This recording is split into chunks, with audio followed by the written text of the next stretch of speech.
Hello, friends. Thanks so much for tuning in to another episode of What's the Recipe podcast. I'm glad you're here.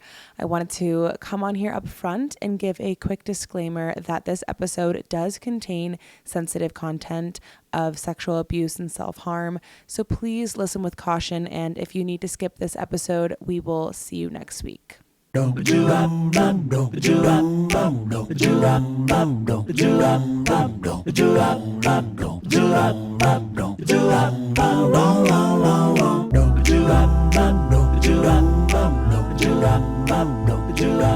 episode of What's the Recipe is brought to you by Hooch Booch, a women-owned hard kombucha company founded right here in Denver, Colorado by our dear friend Anna Zesba.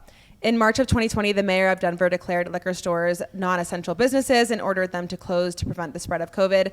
Inspired by the time and the eerie similarities to the 1920s prohibition, Anna couldn't get Hooch and Booch out of her head, and thus daydreams turned into business plans, and Hooch Booch was born. Hooch Booch combines the mystique of classic cocktail flavors with the probiotic benefits of hard kombucha to create a beverage that is both refined and refreshing. And because today's episode is all about sobriety, I need to talk about Hooch Booch's non-alcoholic beverage called Corpse Reviver. This is their electrolyte elixir that is meant to raise your spirits without any spirits at all. It's a delicious, botanical, yet palatable elixir that utilizes the power of electrolytes combined with Rocky Mountain spring water, and it's a great way to have a fun beverage without the effects of alcohol. Or if you're on your sober journey, it's a perfect way to spice up your day and nourish your body with electrolytes. If you're watching on YouTube, you'd notice that we're actually recording in Blind Tiger right now. Candice actually had an event here the other day, and it's a really cool vibe. So if you're local to Denver, you can come into Blind Tiger and use code RECIPE for 20% off of your first drink, or all merch, which you'll see kind of like around here. Or if you're not local, you can go to drinkhoochbooch.com and use code RECIPE for merch and their Corpse Reviver. So cheers. We love you, Hooch Booch. You really got through that one. And we love your zero proof options. Yes.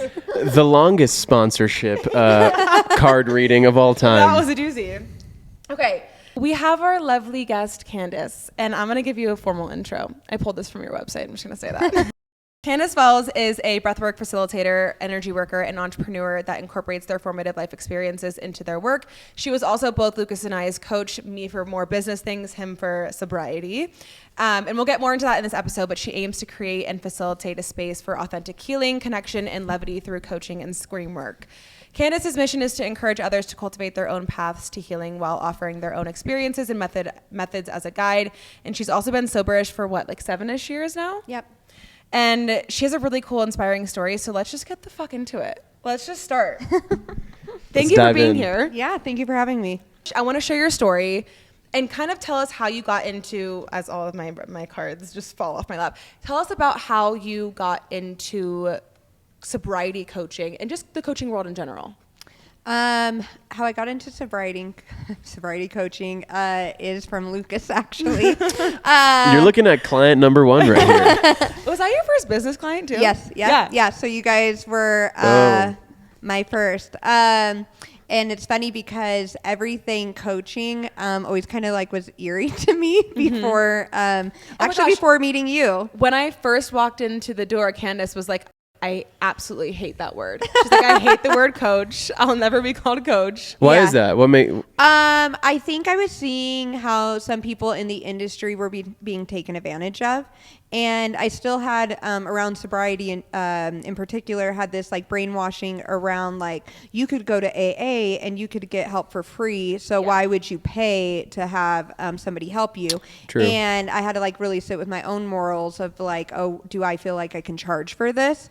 And I would like see coaches that had like these really expensive packages, and I'd be like, what are they getting? And I would even interview coaches like, maybe I want to coach. I'm like, tell me what I'm getting, and they couldn't explain it. Right. So I started like kind of have my own judgments against the industry. You have a crazy story. I think we should also dive into like, we're in Colorado right now. Where were you raised? Tacoma, Washington. Okay, so Tacoma, Washington. Yeah. Okay, let's start from like your childhood. Let's start there. Yeah. And then you can kind of just give us the rundown. Yeah, I think it is important to start there. Yeah. As I continue to do this work and learn about how early child development really impacts the choices you make as a teenager and as a young adult, I've been able to forgive myself for some of those things like addiction and teen pregnancy and stuff like that. So I grew up in an alcoholic home. Both parents were alcoholics, step parents were alcoholics and drug addicts. And it was a pretty hostile home environment. There's this test called the ACE score, and it's a testing system that they give, like, if you've had these kind of abuses in childhood, you're more likely to suffer with these things in your adulthood. Right. And there's like 11 questions on it, and I've had 10 of the 11. So a really high score. So I've learned now that the percentages of going through the kind of abuse that I went through, I was abused in every way in my home, and particularly I think at the hands of my stepfather, which I think has a lot to do with the decisions I made in early teenage years and adulthood. And I always like to talk about the ACE score because once I found that, I like forgave myself so deeply for the choices I made. So I was the oldest of 4 girls. As soon as I had siblings, I felt my job was to protect them from what was going on in my house. So I thought if I endured the abuse, then I would kind of stop them. I would kind of try to make things better so they would maybe go through less. And I was so determined that I was never going to drink. I was never going to do drugs. I was like one of those kids, like, I'm never going to do what my parents are doing. And then when I turned 14 years old, I was just like, forget all that. I want to go and escape this household. That was kind of also when the sexual assault in my home started. And so as a way to escape, I would go and drink and use with friends. Right. And everyone around me was drinking and using the same way, so it didn't seem problematic. I was a teenager, like that's kind of what we did. And then when I was 17 years old, I got pregnant with my daughter. And as soon as I got pregnant, I reverted back to that idea that I'm not going to drink or use drugs. I'm going to do something different. Like, I was so determined to create a different life for her than I experienced. So I was pretty like square during my pregnancy and like her first years of life. Did you know right away you wanted to keep her? Yeah. So actually, my first pregnancy was at 14, and I had this like belief that like I had an abortion, and I thought that God was only going to give me one get out of jail free card. And at 17, I knew I'd have her at 18. I was like, well, I'm going to be an adult and I need to deal with the consequence of my actions. I now have an 18-year-old daughter, and I'm like, you're like, whoa. So I knew I was going to have her right away. I kind of always knew I was going to be like a single mom somehow in my life. Well, you're also a very intuitive person, and we'll get into that in a little bit. Yeah. So I kind of just like knew. And actually, looking back now, I'm really grateful that I did. I think she kept me out of a lot of the addiction stuff. I think I would have got a lot deeper, a lot quicker. But I was like, I'm so strong-willed that I was like, I'm going to do things different. How long did that last after having your daughter? You're 18 years old, and like you said, you almost like became like a square. Yeah. You really went into not drinking, into not doing drugs. Then you started working, right? Yeah. You got a job, and you were really good at. Yeah. You're really successful. Yeah. So work was definitely my addiction after having her. I thought if I provided for her financially, then I would somehow not be a statistic of the teen moms. Like, I don't, some of the like horrific things about being a teen mom is like going and getting state benefits. And that's my question. Like, walk me, I want to even be walked through, like, what does it look like? You have a baby at 18, you're a single mom. Where are you living? Like, do you have a job? How are you taking care of a newborn and working? And like, walk us through that. I lived at home. I lived in my childhood home until she was about a year old. I then moved in with her, maybe like 6 to 8 months old. And then I moved in with her dad, and we tried one more time. Right. He fell into a really deep addiction. By that time, I was working at Bally's as a personal trainer. And so I actually created my whole schedule around his like addiction. What was his drug of choice? Oxycontin.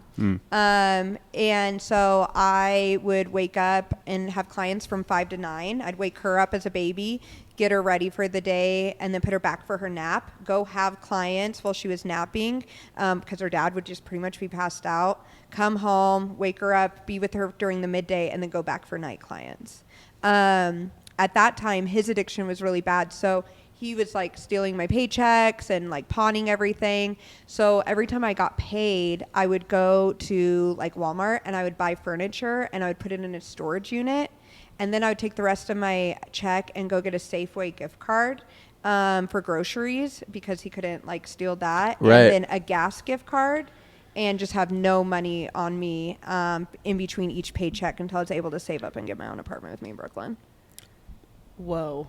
And I feel like that's so interesting, you know, finding ways to cope with, you know, your partner at the time's addiction. Yeah. Because you knew you couldn't have money on hand. And I feel like a lot of people do that. Yeah. You know, who, you know, love someone who is addicted, takes them for who they are, and then comes up with these like tactics to, you know, almost like outsmart them. Yeah. You know, and that's what you were doing. Was this in Washington? Yep. And it's funny because as we're talking about, I remember my grandma saying she did something similar with my grandpa's paychecks and like hiding them under floorboards so he couldn't drink. I totally forgot about that until we were talking about this. So like the generational survivalness. And like my sister and at the time was in high school and she would come after school and check on Brooklyn while I was with, you just like set up this whole ecosystem around somebody's addiction. Right. So I hated pain pills, opiates. I was like fighting with his like plugs, like if you come to my house again, right, you know, just like it was insanity. So I was very against all of that.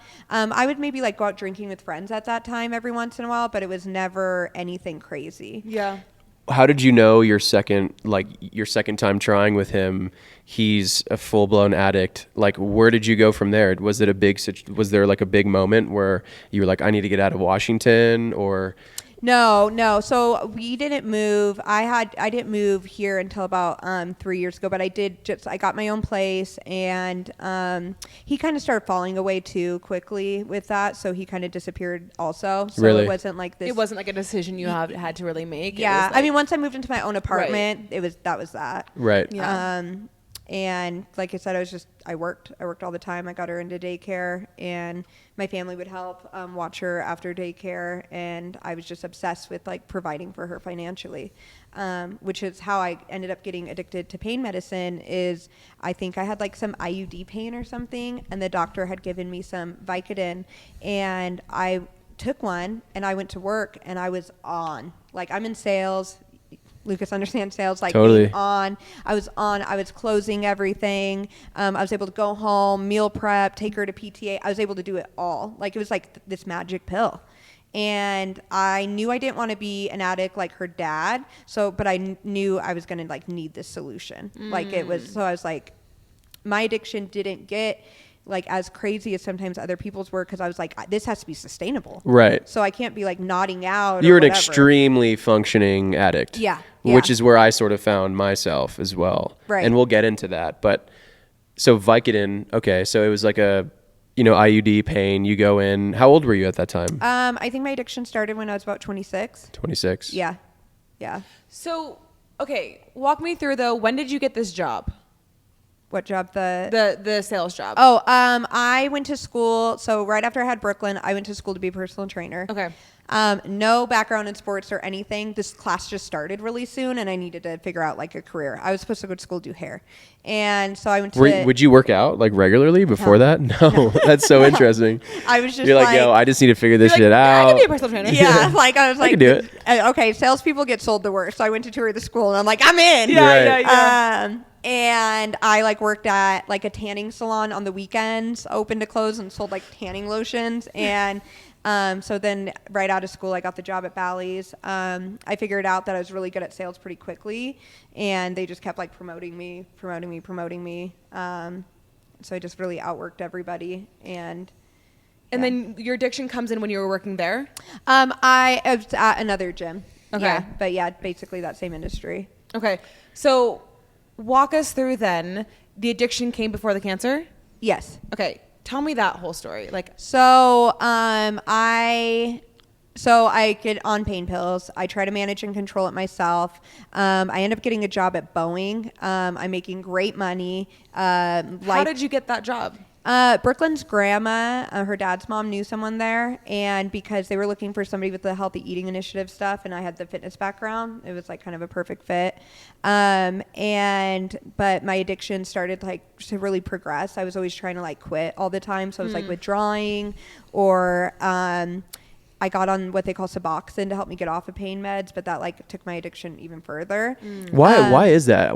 It's so interesting to me how they'll give you like another pill to get off of being addicted to like another pill. Yeah. How would that make your addiction more intense? For me, because I was on such a low amount. So I really believe in like that kind of process, like Suboxone, if people need it, like whatever they need to make their life better and like whatever path that they need, I support. But for me, I was only taking such a low amount that the amount of Suboxone was like higher than probably what I was taking of the pain pills. So you were on such a low amount of pain pills and then this high dose of Suboxone. Yeah. Gotcha. Yeah. And then that was really hard to get off of. And I was like, oh, if I fuck up with the doctor, then I won't be able to go back and then I'll get off of it. So things took a turn for the worse after that. So when your addiction starts, when are you going to like, when do you have the awareness of like, oh, this is a problem and I need to seek help? Is it you go to AA immediately, and like when did that happen? So no, I was working at Boeing. I was like I said, I was trying to get off the Suboxone, and I was like then getting methadone from a methadone clinic. Like Brooklyn had a family member that went. I was buying it off of her, and it just got like really dark. But what was also happening simultaneously is the memories from childhood started flooding back in. I was getting older. So at this point, I'm 28. I tell my best friend for the first time about the abuse that my stepdad did. And it's starting to like come to the surface, and I'm like starting to realize how horrific it was. My daughter's almost 10. Right. I'm like, I can't keep going around him. I can't keep going around there. Like I can't keep the secret anymore. And then it was on my 29th birthday that I was driving to my parents' house, and something just came over me, and I was like, I have to say it today. I can't go there and do this fake ass birthday one more time. Like I need to tell the truth. And I called my best friend, and she's like, do you want to wait till tomorrow? Like, right, it's your birthday. Yeah, it's your birthday. You'll never forget the 29th. That's for sure. Yeah. It's a big year for you. So then, and I'm like, no, I can't. I have to do it today. So I ended up telling on my 29th birthday. And I had some fears around that. My mom had been sober for 13 years, and I thought that if I told she was going to relapse, I thought she might try to harm herself, and I thought that my sisters would hate me. And we're at that point, was your mom and your stepdad who was abusing you, were they in like a healthy relationship, a healthy marriage? Healthy-ish, yeah, right? Yeah. And you went straight to her when you got home, like when you got... I didn't make it there. I was like, hey, will you meet me at my best friend's house? I have to tell you something. And it was horrific. She did relapse, and she did try to harm herself, and like everything blew up. So a week later... Did she believe you? Yeah, he admitted it. Okay. He did. Yeah. Wow. Okay. He admitted it right away. Now he wanted to like argue semantics about it or whatever. But so there was no like not believing me because he said it. And then a week later, I was like, also I'm on drugs, so I'm going to go to rehab. So that situation didn't make you turn and do more drugs. That's when you made one huge decision for your life. So you kind of were like, I'm going to make another big decision. Is that kind of how? Well, not until like after a week of hell. So I think I told on the 12th. I went to rehab on the 18th. Okay. So that week I was doing reckless things like I hadn't done in my addiction. Like I remember one night specifically, I was like out drinking, and this guy was like, do you want to go to my hotel and do some cocaine or whatever? And I'm like, yeah, sure. And then I had this thought of like, he could kill me. And the next thought was like, I hope he does. And it was the next day that I went to rehab. That's when you know you're at a low point, huh? Yeah. Mm-hmm. So what was rehab like? How long were you there? It was the best summer camp I've ever been to, and I highly suggest everyone go. It was amazing. It was, like this huge secret was open to the world now. Which I'm sure was really relieving for you. Yeah. You had this 100-pound or 500-pound gorilla on your back. Yeah. Not as relieving as you would think, because I was so scared of how it would harm others. Right. And then your entire reality shifts. Yeah. So I was very, very concerned about my sisters. It was their father. Gotcha. It was. Yeah. And, and then for them to also find out I was on drugs, and I felt like a disappointment. How did they take it? Hard. Yeah. And, so rehab was good because it was also an escape from all that. Right. I'm okay, because I think a lot of people probably have really hard conversations to have and have secrets, whether they're big, small, whatever. And it's also like, when is the right time? Like, how do I know when to say it? For you, was it really just like this big knowing of like, I have to say this? Like, it's just, there was no like confidence that you had to build up. It was just like, I have to. Yeah, I can't go another second because I can't bring my daughter around there anymore, and I just have to say it. Plus, I think the addiction, I was just at such a rock bottom. There was like nothing else to do except to do that. Yeah. And did you know at the time like this was your way of trying to get better, or was it just like something you felt like you grasping at straws? Grasping at straws. Yeah. So this rehab situation, was it like a rehab that was far away? Were you far away from your daughter? How did you navigate that? It was like 45 minutes away. Okay. My aunt helped me get into it. And at this point, Brooklyn is 10. Yeah. So she's smart. She Yeah. knows what's going on. Did Yeah. you also tell her all of this situation? No, her grandparents really stepped in during that time and were helping take care of her. And so I was like, I'm just going to go away to get better. Once I got out, or maybe on a family visit, I told her. She was really disappointed because, like I said, her dad had been going through addiction her whole life. So she did know what addiction was. And it scared her to hear that. Did she have any idea, though, you were on it when you were on it? No, she thought it was just like really sad. She just like knew it was really sad, and she could tell something was wrong, but she didn't know it was drugs. Just because I was performing life well still. Right. And was the rehab process long? Was it like a 30-day thing? Was it a 60-day thing? It was a 30-day thing. It was co-ed. It was like a cheap rehab center, and you're staying in a building. You have a room. Do you have a roommate? Yep. Do you still know your rehab roommate today? Yep. Yeah. I do. And it's funny, her ex-husband at the time like came in to visit her, and like me and him are still like best friends. He's like Brooklyn's godfather essentially. What was the day-to-day like in like that would be an inpatient rehab facility center? It was nice. You got up, you went to like meditation. Did you have your phone at all, or No, you went to breakfast, you went to like group classes, but this thing happens when like you're in such a dark place, and then you're in this like rehab with all these people that have a similar story and this similar thing. It's like summer camp. Yeah. Like we're just laughing so like, hard. yo, tell me how you got fucked up. Oh I bet you didn't get as fucked up as I did. Exactly. Like, it was a lot of fun. You smoke a lot of cigarettes. I didn't even smoke cigarettes, and then I'm in rehab and I'm like chain smoking cigarettes. Why is that? Why do people get into cigarettes? I think it's just like it's something to do there. Yeah. Like all the cool kids outside were doing it. And you wanted to hang out with them. So you better also smoke. All the bad kids are doing it. Yeah. But I guess in this situation, everyone is. And you like test rules like you're in, just like I remember like grabbing the mic, like people would line up and I'd be like, attention lakeside campers. Like it just all the time getting in trouble. And did you almost feel like a little kid again? Yeah. I mean, I was just so free from not having to meet a dealer every day, have these secrets that no one knew about. It was just like, it was free. I was honest for the first time in a long time. And it was just a break. Someone was taking care of me for once. Like I was just being cared for. What was the most impactful moment for you during your 30 days at that rehab facility? So, was it more so like the honesty part, or was it more so connecting with other people who were in a similar situation than you, and feeling like you weren't necessarily alone? And because I feel like in that situation, it's easy to feel like a piece of shit. Yep. It's easy to feel like, wow. Like I'm I sure did this to also myself. Not everyone is there on their own will, right? No. And so that like this is definitely like my experience Right. was like that. But I would say the honesty part and like connecting with others and like knowing you're not alone in it. You're Right. not the only one going through it. and the similarities in stories, I would say, but also just like not having secrets for me, like telling the truth for the first time. Like I just lived with those things for so long.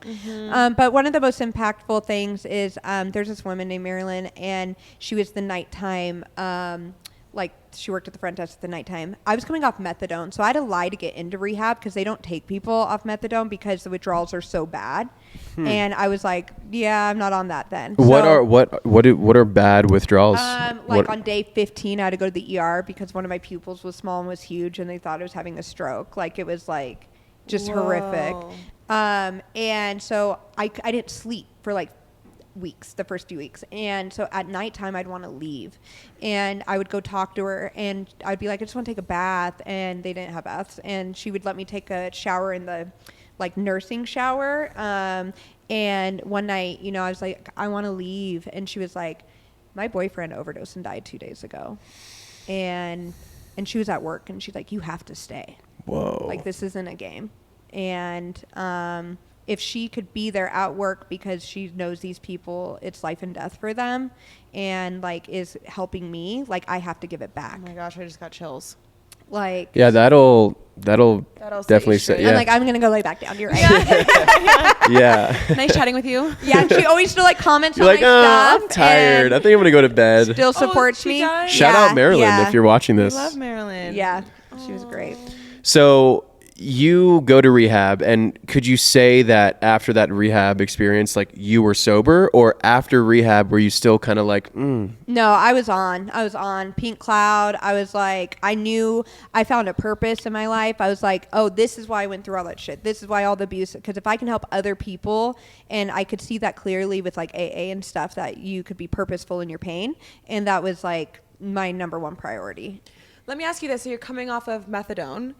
Are you immediately like, I'm just going to stay away from everything? Because did you have a problem with alcohol, like, or weed or anything? No, I didn't, but I knew that I was going to stay away from it. At first I was like maybe for a year. Yeah. Right. Just because both my parents, I've seen them switch addictions, and like I could see that that's in me. Yeah. So I was like, I'm going to stay away from everything for at least a year. I want to like be able to sponsor women and see how I felt. Like that's like the real one day at a time type stuff, because I'm like, if I have to think that day that I'm never going to drink again, then I'm not going to do it. Yeah, Right. It seems like such a higher mountain, but that, I guess that one day at a time makes it a lot smaller. Yeah. Yeah. So how far after you getting out of rehab are you diagnosed with cancer? So 9 months after rehab, my life is looking really good. I just got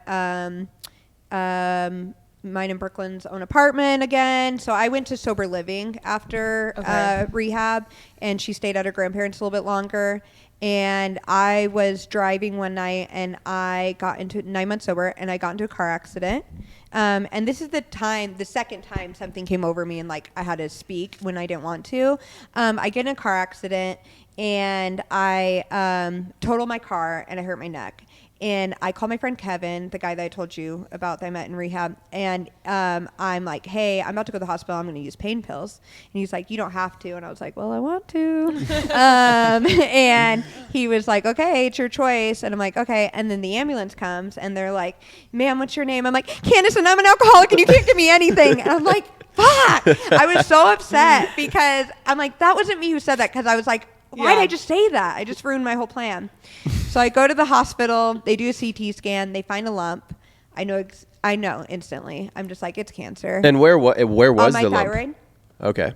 And but Did you have any symptoms prior to this? Nothing. Nothing.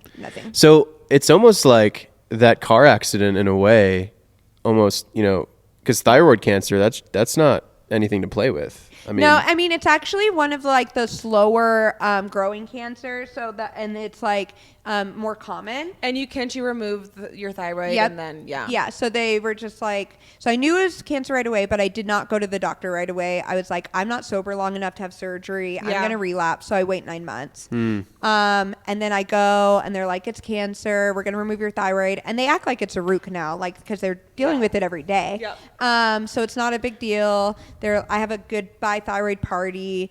I go through surgery. a goodbye thyroid party. Yeah. What are the snacks? What do you bring to that? It was just everything. People were like there, and they're like, this chick is so weird. Like, this is very Candice of you.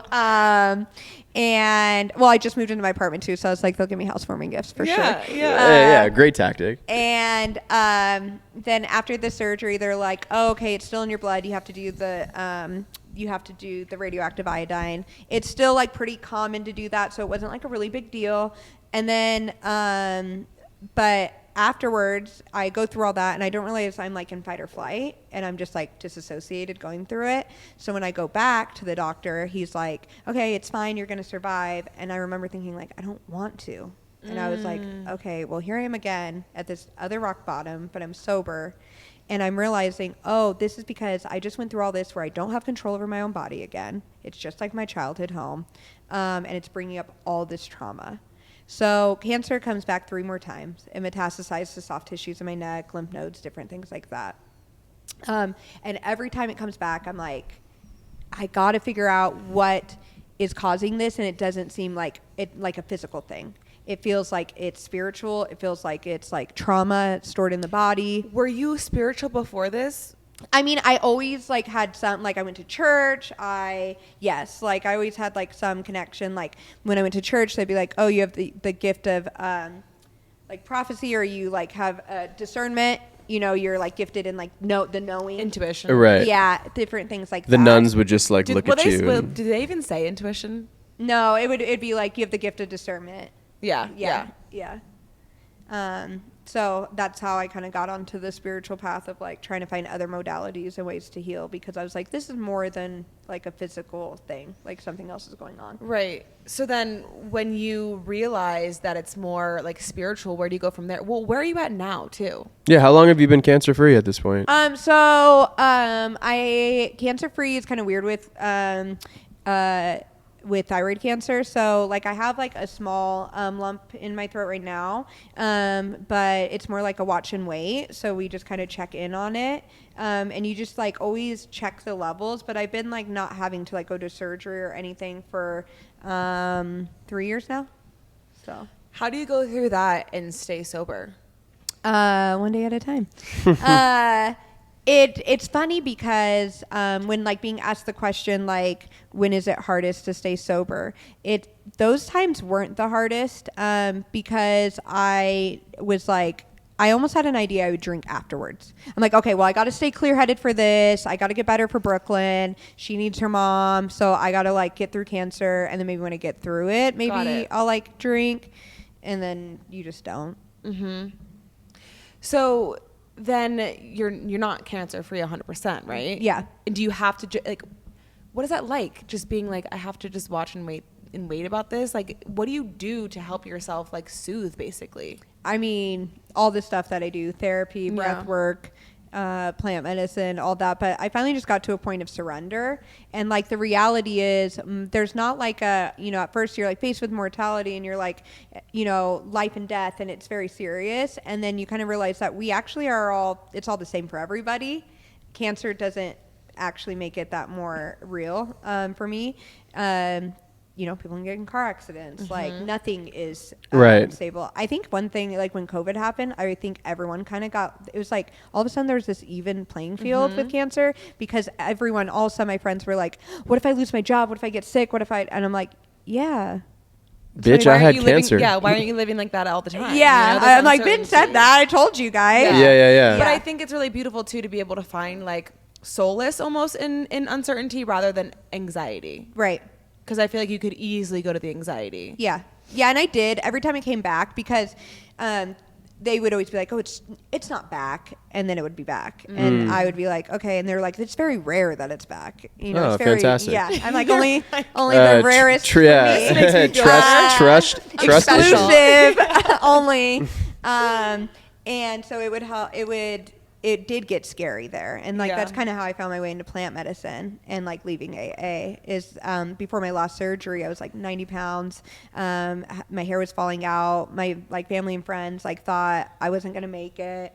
And I was so desperate, to experience something different. So you get sober after rehab, and even before the car accident, you were going to AA religiously? How often? Like 3-4 days a week. Okay. Yeah. And then even after you get cancer, you're still going to AA. Yeah. Yeah. You stopped? Yeah. So I stopped when, before my last surgery, I was in bed for like 9 months, and I started getting really bad like PTSD stuff. Like I couldn't leave the house. I stopped driving. Like I would need to get rides places. Was this after your third surgery? Yeah. Yep. And I couldn't get out of bed. The doctors were like, it has nothing to do with your cancer. Like your weight loss, they couldn't find a physical reason. And I was just getting sicker and sicker. And so I'd watch all these documentaries, and there would be ones about like ayahuasca and whatever. And I had a surgery coming up, and I was like really certain I wasn't going to make it through that surgery. Like I just thought I was going to die. And I was like, I've never traveled anywhere. Like I've never gone anywhere. I've never been out of the country. Right. And I'm going to die. And what are they going to say on my tombstone? Candice worked. Like. So you were really convinced like this surgery was going to take your life. Yeah. Yeah. So where do you go from there? Well, like I said, I watched all these documentaries, and I was like, I want to use psychedelics and see if I can't like heal cancer or whatever through psychedelics. But I was really scared because I knew I would lose my AA support because I wouldn't be AA sober anymore. And Gotcha. What qualifies as AA sober? There's different opinions on that for everybody, but like the groups I was going to was very much like no substances. So like no, like psychedelics would count as a relapse. Right. Like through my sponsorship lineage, I won't speak for all of AA. Does cigarettes not count as a substance? No, just like more mind altering that are like. Okay, got it. Yeah. Got it. And did you leave the country? Did you go travel? What was that like? No, It was just the idea of it, Lucas.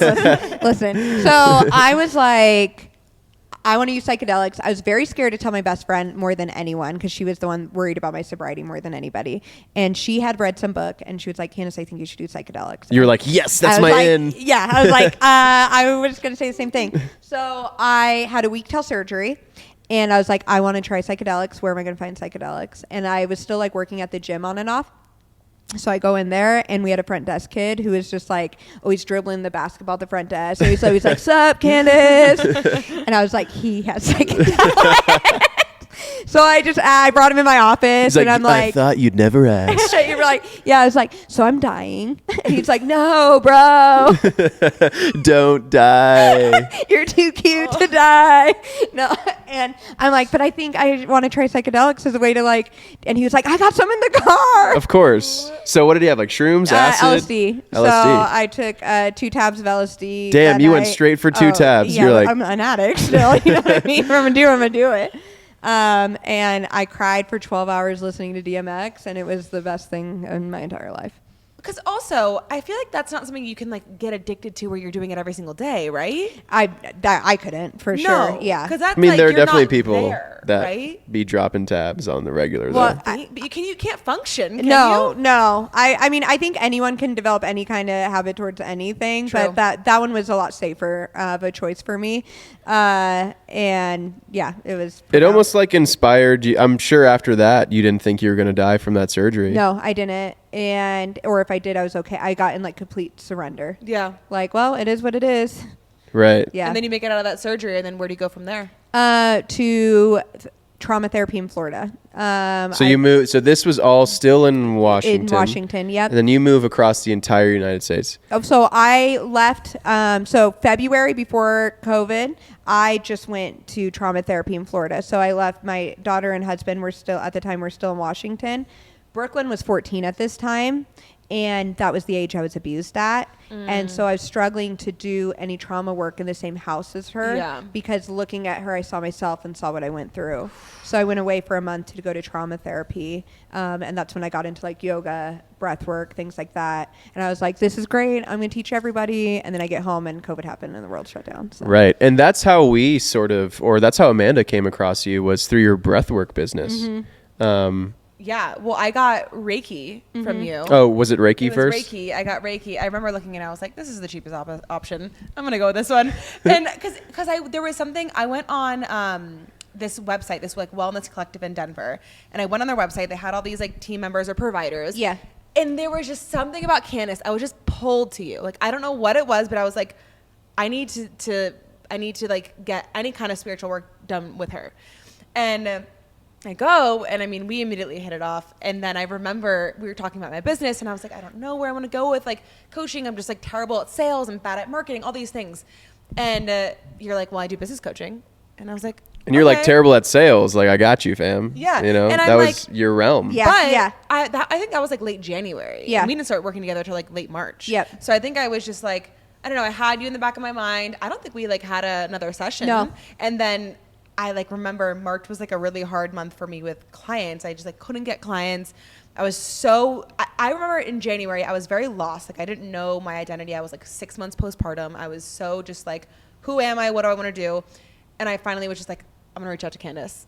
And we started working together for business coaching. Yep. When you told Amanda that you could help her like through, via business coaching, was that the first time you ever thought about doing something like that for someone, or was it always sort of? Well, I just miss, so like the best part about like gym sales is I would get these like, especially training people on how to be personal trainers, like you're giving them a gift. If they can do sales, then they can do anything. And I really loved helping people like get successful in their business and getting creative. And that was like the best part of my day. Like that wasn't even my job as a general manager, but like that was what I liked to do the most. And so you were just like so eager and inspired. And like, I was like, oh, if I could just tell her a few things, it game over. Well, I think there's also something to be said too for me specifically about like the fact that you were also spiritual and had like the intuition piece, because I remember, I mean, we worked together and like maybe 2 weeks later I sold out my first group program and like was like, okay. You were like business coach, Reiki coach, breath work. Like this is my chick. I'm putting all my eggs in her basket. But here's why I also think you're great too, is because towards the end of us even working together, I stopped even doing like coaching in that course. And you weren't like, don't do that. You were like, yeah, that feels right for you. Yeah. Like it was so, I loved that you were not only there to just like help me with my business and make that successful, but just like make me successful. Right. Which is the difference. Right. Yeah. No, it was a pleasure. And then you two. Yeah, and then I'm sort of watching, your relationship sort of pan out from the side. And actually, I'm talking about you in our session. Yeah. Help my husband. And then I think breath work and Reiki and all that kind of stuff was something I was always, not totally shut off to. I was always open to it and willing to do it. Right. So, and then you started, or not started, but you were doing this. I think our first session was was it a Reiki or was it scream work? Yeah, it was the scream work breathwork session. And was it I don't think it wasn't a microdose one, was it? I don't think it was. No, I think that was we our. were just there for like 4 second. hours either way.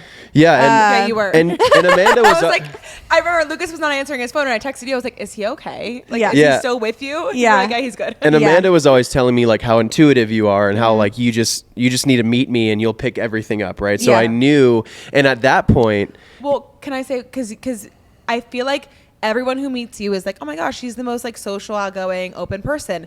But you're so selective with what you want to be open with. And I think to be able to be around somebody who can really help you, but you don't have to open up because she can read it. Totally. Is so important. Yeah. And I was at a point in my life where, work was really rigorous, young father of 2, married.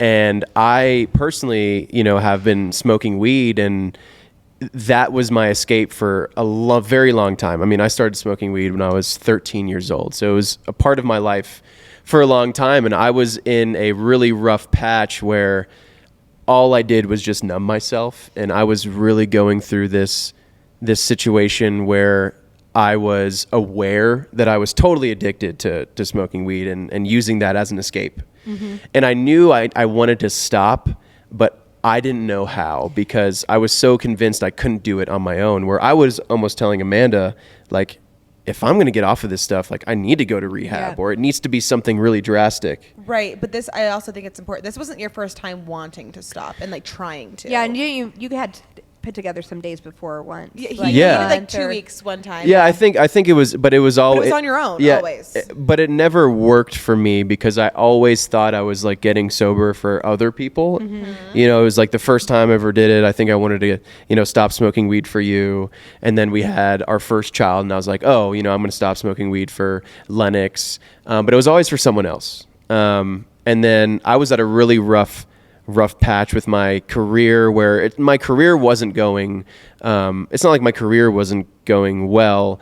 I was just so engulfed in the stress of sales, of wanting to be an overachiever, of wanting to also be present for you and for my family. And I was just bottling a lot of it up and using weed to like be my escape. And I knew I didn't want to do it anymore. So when we first met, I was mentally like a nervous wreck. Like I was exhausted. And I remember, I think we were like maybe 5 minutes in and I really just started almost crying because I knew you could see it in me. And we had a really good session. And I think it was the second session where I was like, I really think I need help in getting off of weed. And I was like, I know you were a past addict and you're sober now. And you're like, I can help you. But I was like, don't I need to like do a 30-day rehab thing? Like I need to, ship away from my family. I was really tied with, if I'm going to stop this, I need something drastic. And you're like, no, like I will take you through, a lot of the stuff that I went through, and why don't you work with me? And then that's kind of how I became your first client. Yep. Yeah. You were also like, you're going to get beat up by all the heroin addicts. You're like, don't go to AA. They're going to call you a pussy. Like, well, I also said you absolutely can. I was like, you can, because that was that in between our first to second session is when I had to really decide morally if I agreed to charge. Because I was taking different men and women through the a program, but I wasn't charging for it. I was just like helping people get sober. Here's the thing though, putting money up makes people invest even more. Yeah. It makes people way more serious about their journey. If I didn't pay for it, I probably would have not gone fully through it. Yeah. I think, well, not only were you really good at just holding me accountable, but me like actually investing in it, with my sales mindset, like I'm, I try not to spend a lot of money, even though I do spend a lot of money.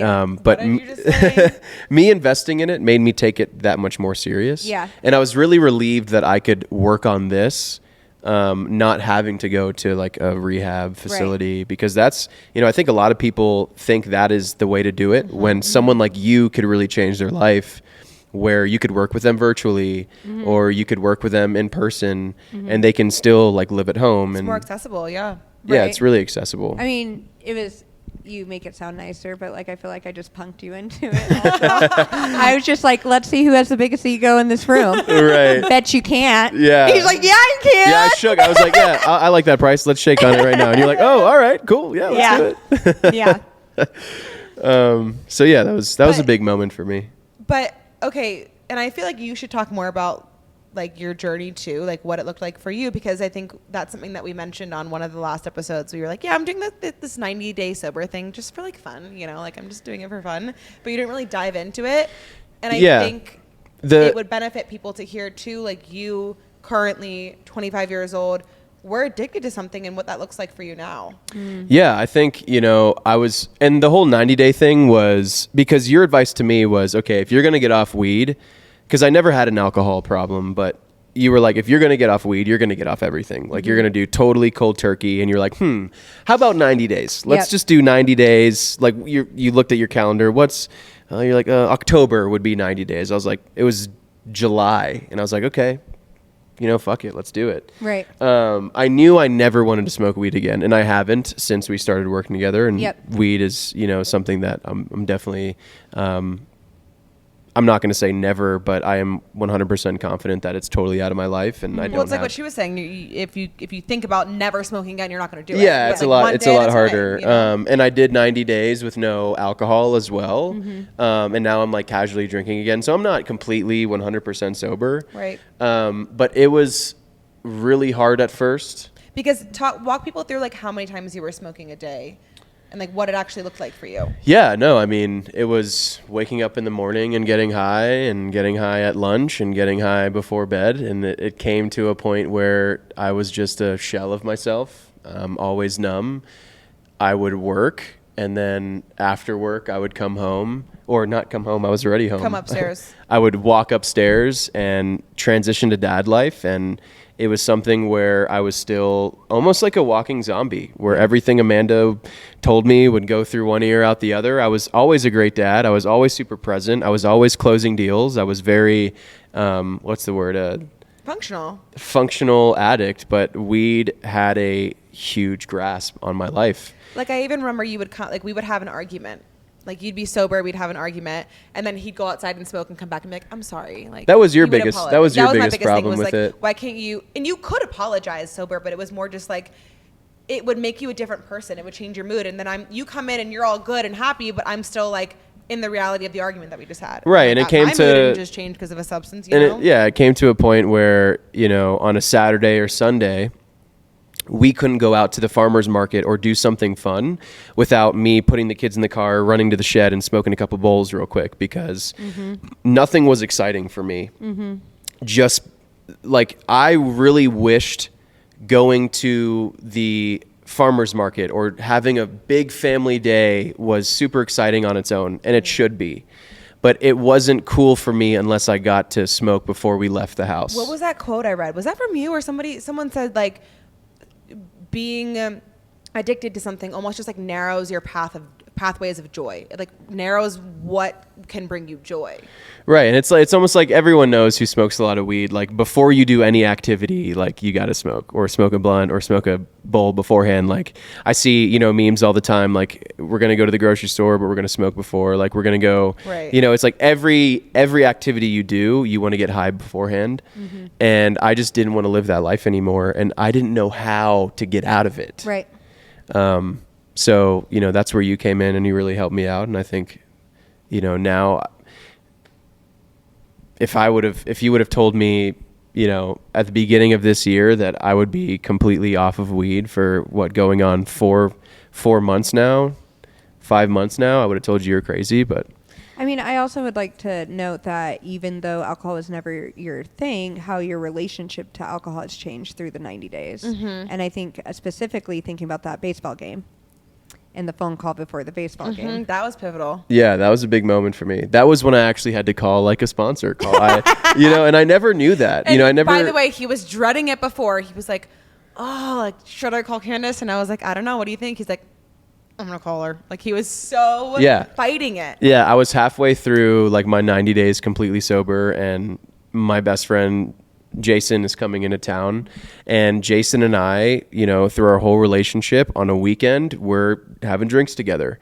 And I was just really nervous because this was the first time I was going to be with my really good friend in a very social setting. We were hitting downtown. We were going to a Denver Rockies game, and I wanted nothing more than to just, like, you know, fuck it. I'm going to break my 90 days. I'm not smoking weed, but I'm just going to, like, have a couple cocktails or a couple beers with Jason, because that's what we do. And I was afraid that my friendship with him wasn't going to be the same because I was sober. And that was something that really scared me. So when he was like downstairs in our guest room, he was getting ready to, you know, for the night, taking a shower. I was upstairs taking a shower. And in the shower, I was almost convincing myself, like, oh, Jason's in town. Like, that's a good excuse for me to just have a couple beers with him, because that's just what we do. You know, I'm not going to be sober around, you know, my good buddy.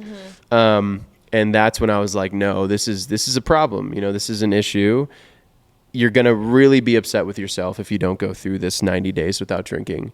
So that's when I was like in the shower, I'm yelling at Amanda. I'm like, Amanda, like, I've never wanted to drink, because it was a super big test. It was a big test for me. I was never around like a really good friend on my 90-day like sober journey. So immediately I never knew what the relationship with a sponsor and like a sponsee was like until that very moment, until I needed you to like set me the fuck straight in that situation. And what did you say on that call? I mean, ego checked him again. Yeah, you're like, don't be a pussy. Because I was like, well, what is your friend going to think if you told him you weren't drinking and then now you're drinking? So is he going to think you're like not a man of your word, or like what? Would you say that to everyone, or because you know that would hit with him? I knew it would hit with him, and I totally knew did. that I was like, this isn't about him and his experience. This is completely selfish, and like you trying to have your like nostalgic feelings, and like what would it look like if this one time you just showed up for him. And I think, you know, later you said we had more meaningful conversations. It was very like you found more empathy or like intimacy, right? Because that's what we're all craving, is you want intimacy with your friends.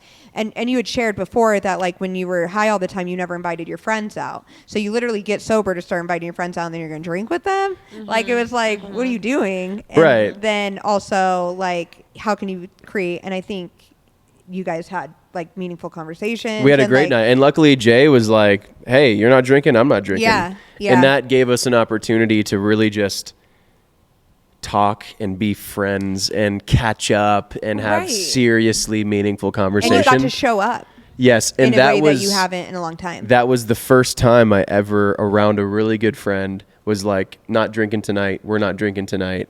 And after that, I was unstoppable. Yeah. It was Oh, yeah. so easy for me It to be gives you like, so no. much confidence. It gave me so much confidence. It was insane. But I also think that's a good sentiment too, is like there are so many people who have like friends from college where their entire relationship was off of drinking. Yeah. I And mean, I think it's a good like almost just way to like vet people. Like, is this relationship still meaningful? It's actually a great way to, you know, see if there's value, if there's common interest still. 'Cause and that's what I was afraid of, that Right, there yeah. wasn't going to be. Like all my Right. friendships in high school, most of my friendships in middle school, all we did was just sneak off and get high together. Right. Yeah. Sneak off and smoke weed, you know? So I was afraid. I was always used to being with friends and using a substance, being with friends, getting drunk, being with friends, getting high. What was this going to be like being with a really good friend completely sober? That was scary to me, and that's why I was like, maybe just tonight. Like, And that's really common for people who have problems with alcohol and people who don't, because I think as you saw in your 90 days, like there were even so many more other opportunities where you would have even had just one beer at a brunch and you didn't. And you're like, I would say now you have more of a choice in the matter. Way more of a right? choice. Like you can consciously decide like, hey, at brunch, I'm going to let Amanda have a few drinks. I'm going to drive and be the one taking care of, like you just show up Yeah. in your life in this new way. and then it's weird. And then like Sunday brunch, right? I'm not drinking any alcohol, which if I wasn't doing the 90 days, I would have got, you know, maybe not hammered, but I Yeah. would have got day drunk, you know, Yep. feel pretty bloated, then fall asleep at 3 p.m., you know? But then it's like letting Amanda have some drinks, being completely sober. And then I'm like working out that night. Yeah. I'm like, oh man, this life is pretty nice. I can So- get used to this. Before we shift into like maybe the recipe to being sober, because I want you to explain to how people can be like sober-ish and how they can make it their own. I almost want you to explain a little bit of like the feeling before you go to a social situation being like, oh, I'm sober, I'm not drinking, and then the feeling after. Oof. Because I think that's the biggest thing for people is, how am I going to go to this social interaction and not have a cocktail or not smoke weed when everyone else is doing that? And that's also been my habit, my behavior at every one of these things. It's hard to show up differently when you've been used to something and other people are used Yep. to like a familiar behavior. But what's that feeling like for you when you actually do it, you stick to your word, and then how do you feel? Yeah, I think naturally though, I'm not like a socially anxious human being. Yeah. I think I've always been super outgoing. I've always been able to have, you know, conversations with strangers and people that I just meet. But my tactic was just not hiding that I wasn't drinking, was actually Right. just like telling people, hey, I'm doing like a 90-day sober kick right now, like not drinking any alcohol. And then that would lead into like a conversation as to, you know, maybe why I'm doing it. And then that would lead into like another conversation of us even getting to know each other on a more intimate level. But whenever I'd go into social settings, because I did a couple work trips, you know, while I was doing my 90 days, I did a couple of other things. And I kind of just, before, I don't know, I just wanted everyone to be aware that I was kind of going through it, because it was almost reminding myself too. Right. Like the second, you know, they have a drink, it's like, no, I'm not drinking tonight because I'm doing this 90-day thing. If I didn't talk about it, Yeah. I could still almost like, if I had this weak moment, I could order a drink and You no would one be thinking would. about it. They would be thinking like, why isn't he drinking? Like, Yeah, it's just, yeah. It's this unspoken like And then it's curiosity. like I couldn't get a drink because they would be like, you just told me you were doing a 90-day Right. like Right, sober right. thing. So it almost like, Accountability. it was like a technique to hold myself accountable. Right. To just immediately let people know like, hey, I'm not drinking tonight because I'm doing this thing. But then it's always really nice to where you're used to, you know, going out and having drinks and getting drunk. getting home and ordering late night food, having kind of a shitty sleep, waking up kind of bloated still from the late night meal that you had, super slow morning because you feel like kind of shit, to, you know, being sober, going home, not doing the late night meal, having a great sleep, waking up in the morning feeling fucking amazing, you know, and that was a big eye opener for me.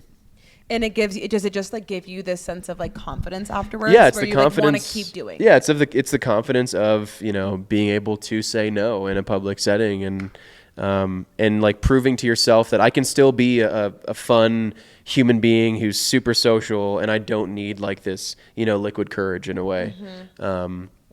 To where now, like I am, you know, I did my 90 days and that was really to like get off of weed and get off of full of substances. I'm not smoking weed and don't plan on doing it for an extremely long time, you know, taking it day by day. But I am drinking again. But I've become a lot more selective on when I'm drinking and what I'm drinking, which is nice. I want to talk about the recipe to sobriety in a way, because I think being sober curious is so trendy right now. And a lot of people are getting to like their mid-20s, and really a lot of people are just like, I don't like the way that I feel. Like, right. A lot of it might not even be like I have a problem. A lot of it could just be like, I'm not reaching my goals. I'm not keeping my word. I'm not moving my body. I'm not doing all these things. So for you, maybe explain like what sobriety looks like for you specifically, and then like how people can maybe even like make it their own. Right. So for me, like I said, when I got sober, it's very the traditional way. Help others, clear up your own shit, take a look at your own life, make things right that you had done in your past, and then having those principles from like recovery rooms like AA so ingrained in me, and then stepping out of the rooms and deciding I'm gonna like do psychedelics and I'm gonna make it my own, but it's still really living by those same principles. So I was like, well, it must be the principles that are keeping me sober-ish. And I think sober-ish or sober-curious are some different terms quoted for it. But for me, it's just like I'm on a path of recovery. Yeah. I'm still recovering from addiction. I'm recovering from cancer, trauma, whatever it is. My path to recovery looks like I still abstain from alcohol. I will do psychedelics as part of my healing journey, and they've been really profound, as I said. But also like just coming up with like, so for me, it looks like, you know, I'm not taking certain drugs. I'm not drinking. I'm not doing things. Certain drugs. Pills. Or like and I say certain because everyone has their own path to recovery. Right. Yeah, and I think that's why this is beautiful, because everyone sober looks different. Yep. Like my sober is not smoking weed. That's huge for me. But I think some people have this idea of sobriety where it's like, well, I have to be completely so. It's like this extreme. Right. Well, and so like I said, I lost my entire AA community because of psychedelics, and I have been able to forgive them because they have so much fear. Was that a toxic sort of breakup there? Yeah. Really? Yeah. Okay. But again, yeah, it's like this fear versus love conversation. Yeah. So they were just scared I was going to relapse and die, or they were scared if they got too close that they would relapse and die. And some people do take psychedelics and then end up relapsing. Right. So I'm never promoting like, and if people come to me as like a client for like microdosing or breath work and stuff, and they're like, I want to try this and I'm in recovery, I'm like, you should try just breath work first with no psychedelics, because I can get you there with your own breath, and then you don't have to lose that support. Yep.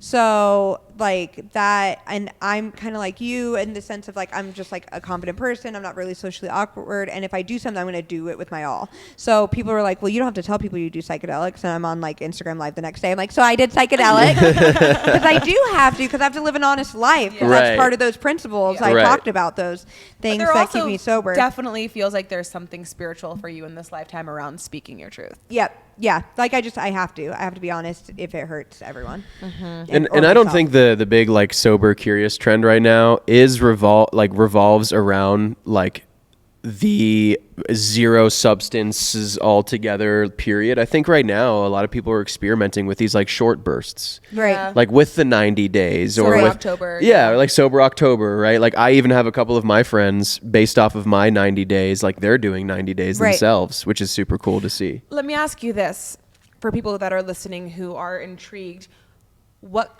could addiction look like? Because I'm sure there are some people who are listening to this that might be addicted to something and not really want to admit it or really know what it looks like. What do you feel like are some telltale signs? If you don't have a choice. Yeah.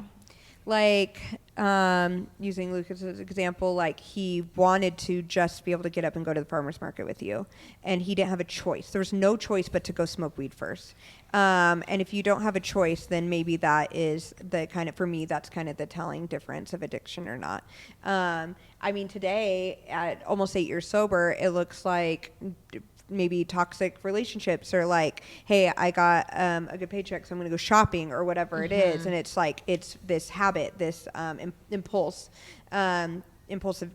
decision making without like maybe weighing in the full consequences of the action. Like escape. Yeah, where I was literally mentally like, I don't want to smoke a bowl as I'm packing the bowl for myself, because I did not have a choice. It's what my body knew and was used to. Even my mind was like, really don't want to be doing this, because I know at 3:00 in this afternoon I'm going to be falling asleep, like I'm going to be super tired. I'm not going to be as active with my kids because, like, you know, I'm high. Right. Didn't want to do it, but had no choice and had to do it. Yeah, it's like your free will goes out the window. I mean, I even experience that sometimes with coffee. That's why, like, I'm doing 30 days of no coffee right now. And I think it's important to tell people too, like, your addiction doesn't have to be like alcohol, weed, whatever. It can really be anything. Oh yeah. And I think it's important to, one, that's why we want to have you on, to talk about like the different ways you can be it. But for you, almost 8 years sober, like a question that popped up a lot was, how do you make friends? How do you be social? So like, I want to ask you, like, how do you spice things up being sober? Like, how do you spice up your life now that you don't have that thing? I've always been a huge component of like, I wasn't going to have to only be around sober people. So some people have to do that. I was going to make sure I was spiritually fit enough. It's what they use in the recovery rooms, like to go into places where people are drinking and still be able to have a good time. So that was really important to me. When you were asking him, like, if you, how do you feel after you drink, going in a situation, like the thought still is fleeting. It's there. I'm at a concert. I moved here. I'm at Red Rocks for the first time watching Wu-Tang, and I'm like, I wish I could have a drink. And then I'm watching people missing the concert because they're in line to get another drink, or then they're in line to pee, or then they're like sloppy out. And I'm just living off the high of the amazing show that was. And I'm just like, so I'm like, yes, the thoughts still come to my head, and I always feel better. I never regret not drinking. That's the question too, because it's like, I think for some people it's about not giving into that one little fleeting thought. Yep. Because it does pass. And I think for so many people, they're like, oh, well, it's not going to go away. But I think once you acknowledge it, instead of trying to like suppress it and like bury that thought, if you acknowledge it, it does just go away. You immerse yourself in the experience. And for some people, you know. And it can be shocking, because I tell people when I want to drink, like I'll say this last 6 weeks, I've been closer to a drink than ever in my almost 8 years, but like there's still 20 steps between me and a drink. Right. So when I tell somebody, like Lucas, like, yeah, I've been thinking about, I've thought about drinking, it might be like, I'm like, well, I'm not gonna. Yeah. Like I'm just saying, like, the numbingness sounds nice. I'll just get on Tinder instead or something. And I think you saying like you never regret not having a drink is huge, because I could really relate to that as well. Like, no matter how, you know, much you want to in the moment or wanted to in the moment, I think like owning it, like me, like telling people, hey, I'm doing this like sober 90-day thing, being outward about it and not hiding it, but also that feeling of the next day, like I never was like, man, I wish I did have a couple cocktails last night. Right. And never. that was big for me. So how do you spice things up? How do you go into a room sober and like still have fun? Or are there like activities for meeting people that are, you know, not a bar or like there are now. Actually, this is why I created the sober dating events and the sober mocktail parties and different things like that, because with removing the temptation to drink and having that out of there and being able to meet people that are sober without AA creates, or any recovery group creates, an automatic community anywhere you go in the world. Like, you can go and create community. And so since I left AA before moving here, I was like, how am I going to create community? Now, I'm pretty brave. So, like, I started doing comedy. I started roller skating. I started doing Where were you doing comedy? Just local in Denver. Are you gonna do it again? No, probably Please. not. Like open Candice, mic nights. Your Instagram content right now is sending me. It is so fucking funny. Well, so like I get a hobby. Get addicted to it, and then get sober from it. Yeah. Then I date everybody in the hobby. Oh, and right. so I'm good off the Denver comedy scene for a little bit. No, I really respect the art of the people that do comedy. Like I'm really close with a lot of comedians, and I'm just like, they just like put their whole heart and soul in it. Yeah. It was like just fun for me. But yeah, and then I just like meet people doing that. But how I spice it up is like, I don't know, I just put myself out there, but like I can, it's sometimes easy for me just being an outgoing person. So I wanted to create these events where people could come and meet other sober singles or other sober people without, like, you don't have to be AA sober. Maybe you're just not drinking for Sober October and you don't want to go to a bar for a Halloween party. Mm-hmm. Maybe you are just don't want to date with drinking because you made too many mistakes on a first date. Which that's huge. Yeah. Everyone's like, first date, go grab drinks. Oh, yeah. And especially because that's not like a requirement for me for the person to be sober. Like that's still like a weird conversation all the time. So you can just like have that out of the equation by like going to these events. But I would say doing things where there's another activity going on. So I love concerts, skating, where like the activity isn't just drinking. Maybe it's like axe throwing. Y'all like that here, right? Good recommendation for the bears watching this, like the big like the axe throwers watching this I've never podcast done right that. now. But I mean, it's another activity. Bowling, where it's not just drinking, Right. Or I challenge people who like want to maybe get sober a little bit or stop drinking to do what they're like, go to a bar and just order like ginger beer or something. Yeah, that's what I did. And the mocktails, that's like all like the rave right now. That's why I love doing this event here. Well, because even sometimes like when I'll do like a 30 days no drinking or whatever it may be, I have realized, because again, like there was a point in time in college where like I was binge drinking on the weekends heavily, and like it was something that I needed to go out and be social and feel confident. Mm-hmm. And so I feel like in college when I decided like, okay, I'm gonna take a break, like I'm not gonna drink, I would realize it was really just like the fun beverage that I wanted. It wasn't the effects. It was really like, oh, I'll drink an Olipop and be fine, or I'll have a mocktail and I'll be fine. It really, I was so surprised at how it was more like the oral fixation, something to do with my hand, and then like a fun little beverage. It's not really the effects. And so I think for people listening too, who might be just wanting to explore, like it could be that for you too. And it's really a cool, I mean, you learn something new about yourself in this process. Yeah, I think that's the big thing too, is just testing, like learn something new about yourself, right? And to your point as well, you can get think about your favorite cocktail. I guarantee you could still make that cocktail without the alcohol and it still tastes relatively the same. Like what I did a lot, I was a big Moscow Mule fan. And at restaurants, when I was doing like my 90 days, I would just order ginger beer with a lime wedge. Right. And it was kind of similar, gave me that sort of Moscow Mule taste and vibe, but it kind of, I think it's important to touch on the fact though too that we're talking about people that are like able to just like stop drinking too, because there are people that wake up in like alcohol withdrawals and they're shaking and they have to have a drink to even get through the day. And like I highly recommend the way I went, like treatment center, AA, or whatever recovery type of program that might suit you. And that's where like it's interesting because as I'm changing the direction of my Instagram and my business and stuff, I'm always like, where does that line where we talk about that side of it, or where it's like trendy and fun and like people are like able to, like my best friend, when you were like, when I do a 30-day, my best friend, she's not alcoholic at all, and she does a 30-day for like her detoxes all the time, like, and acknowledging like, oh, that is because she's not alcoholic. Right. And so like that's why I wanted to create like sober events too, because I want space for people who are not drinking because they're alcoholic, and then people who are just not drinking. Right. Because maybe the people that are just not drinking for 30 days like you wouldn't go meet friends at AA, right? Mm-hmm. And then maybe the people who are alcoholic want to meet people outside of AA. Right. And so kind of creating like an all-inclusive environment for like, it doesn't matter the reason, it doesn't matter the level, but like on a human level. I want to get into some of the questions that people ask us from Instagram about sobriety, because I think you would be the perfect person to answer them. But also, because we're here, I want to talk about your business a little bit. Yeah. Because you've had great success with your business. Yeah.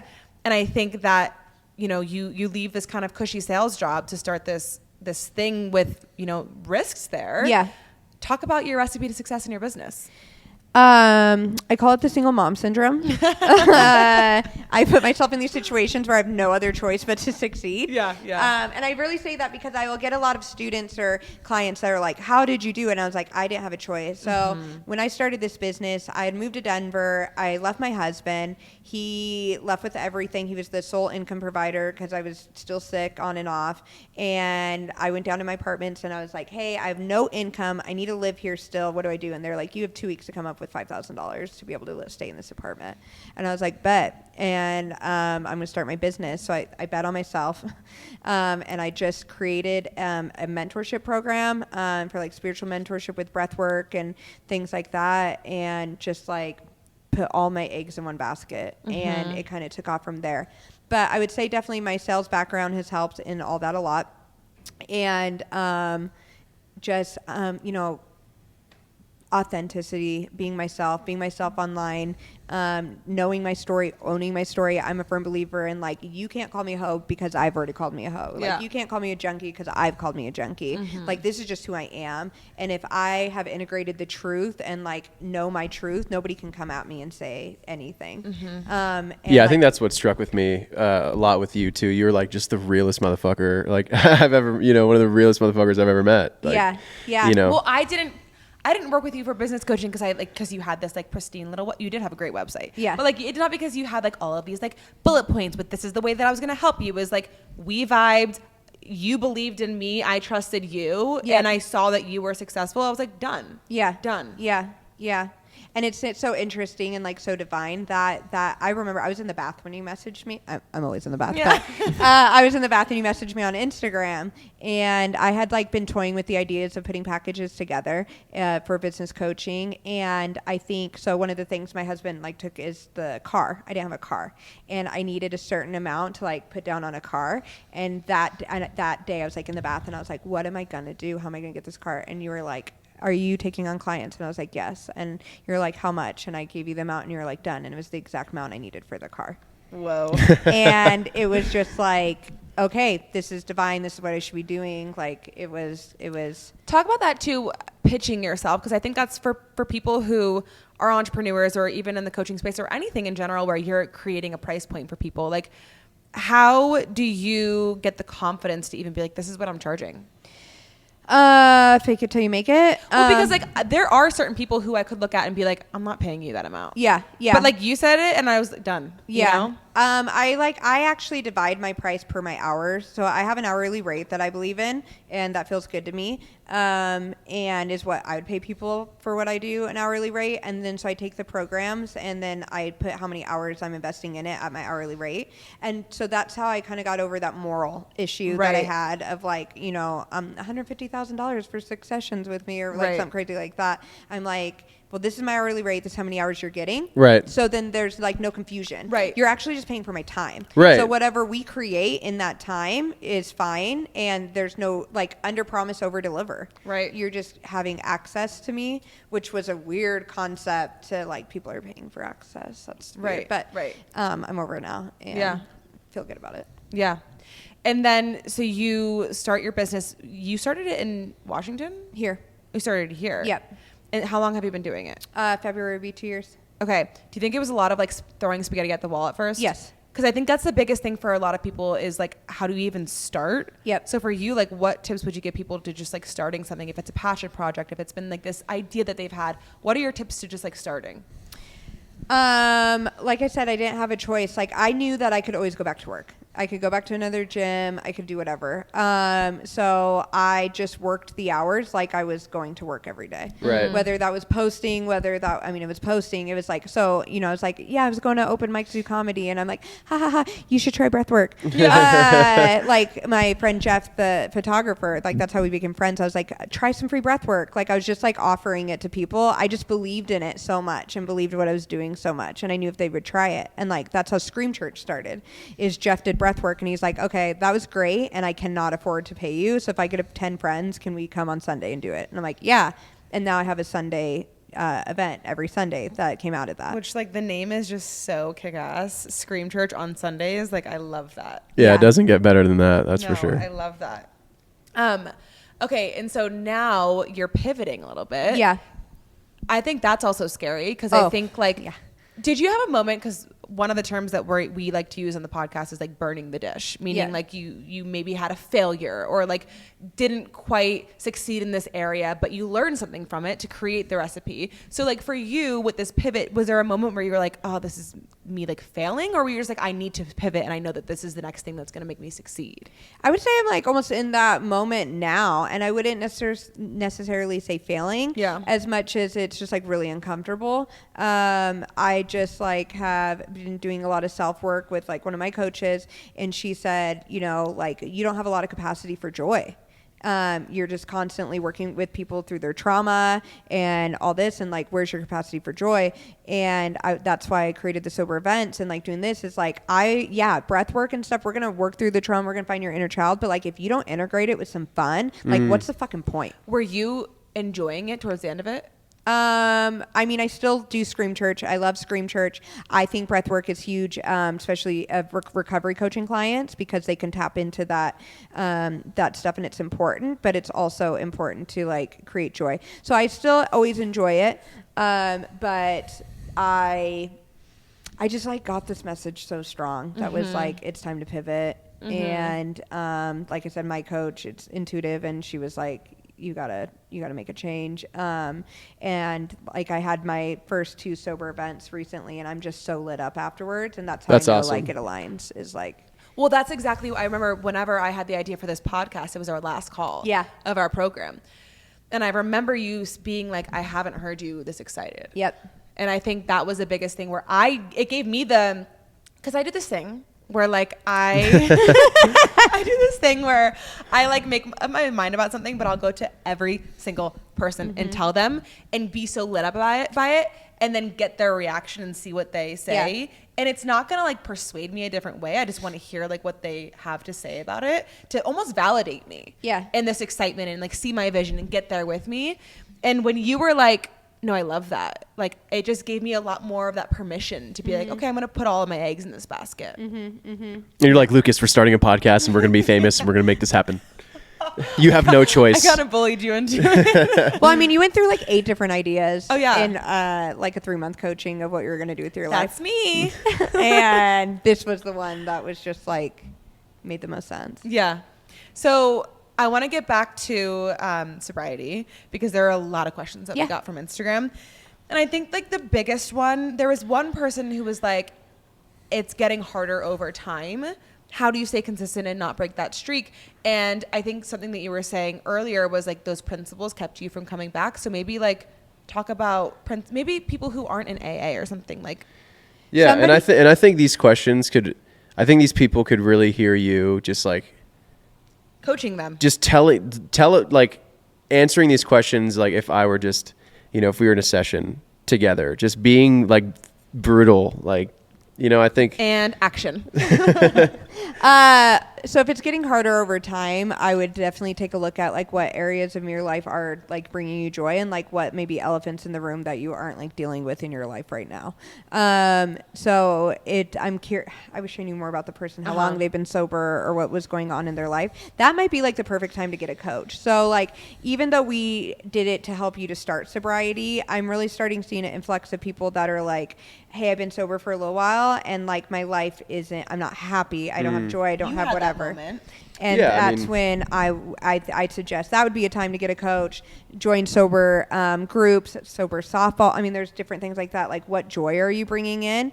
And like also intuitively, I'm picking up that this person is like in that cycle of like just whipping themselves into like more work, and like sitting in the success of like gratitude of how long you have been sober, and like celebrating your sobriety and so celebrating yourself. Instead of just like, if I have so much work to still do, like we were talking about before this starts, like I'm 37, I'm an empty nester, I'm like dating for the first time just for me instead of with a daughter, and I'm like, I'm toxic. I'm toxic. There's more work to be done. Which kind of baffles me for somebody who's so intuitive and so like you cut through bullshit. Right.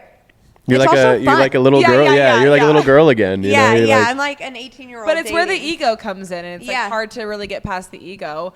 But to this question too, I think that a lot of people probably think that sobriety is like a magic pill that's going to solve all their problems. No, it's going to make them come to the surface. That's why I think the way that you approach it is so great, because you add in that component of spirituality and emotional well-being too. Yeah. You don't ignore those things. No, because it brings it all to the surface, and then you have to deal with it. And like even this of like noticing this like toxic pattern in dating that's coming up for me, I'm like, oh, there's more work to be done here. And so the principles, speaking on the principles, what I'm doing is like I'm being honest no matter what.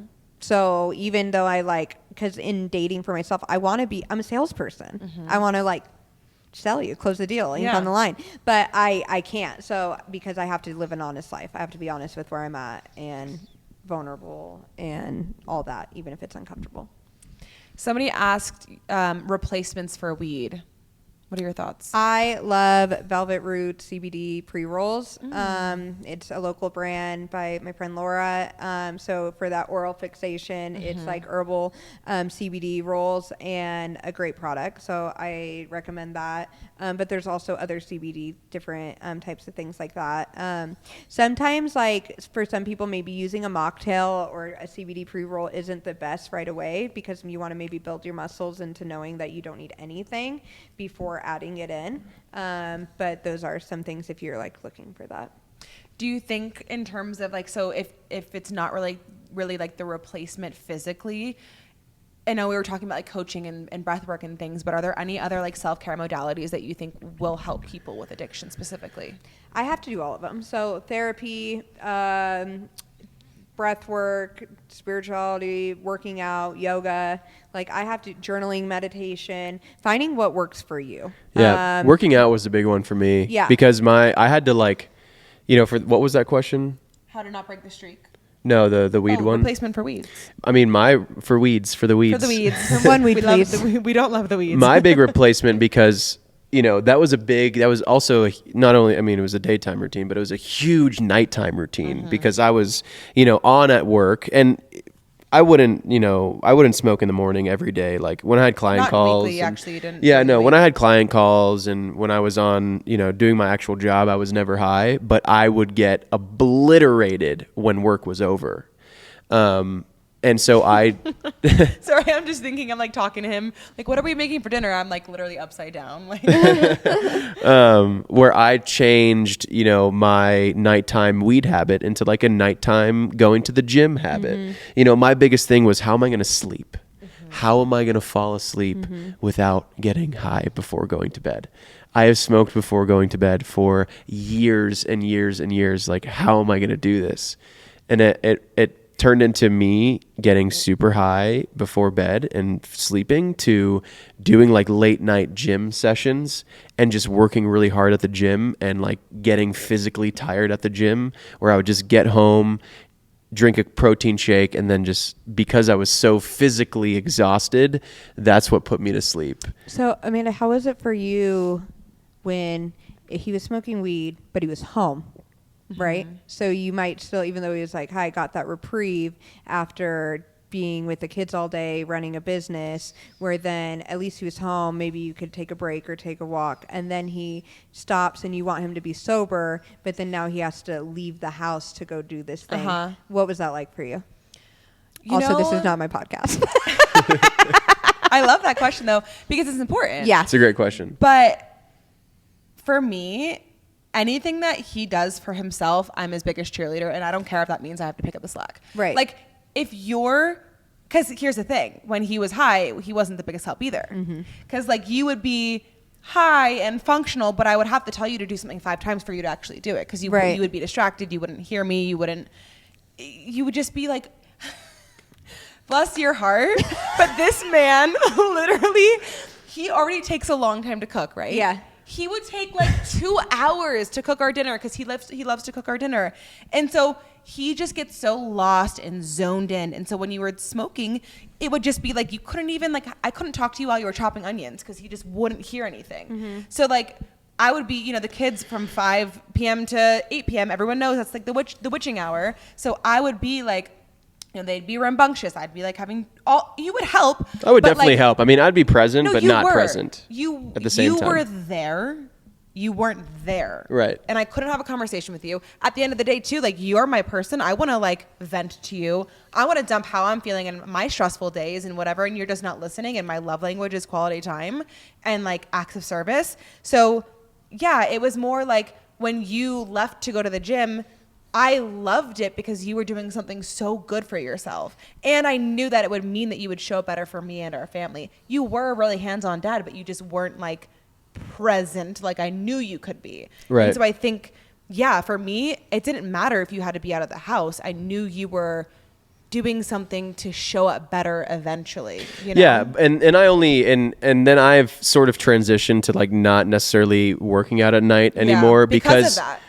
Yeah, also because it, I really don't have that urge to, smoke weed or replace it during the nighttime. I'm able to sleep now. I sleep perfectly fine. I don't have that worry of, oh man, like, what do I do? So now I've started, I'm starting to transition to working out in the morning, and now we have time after work to actually connect. But here's the other thing too, is like, it really wasn't, it got towards the end, it was a little like, okay, I'm doing a lot with the kids. I don't want to also do, like, during the day, I don't want to also do bath and bedtime every single night. Yep.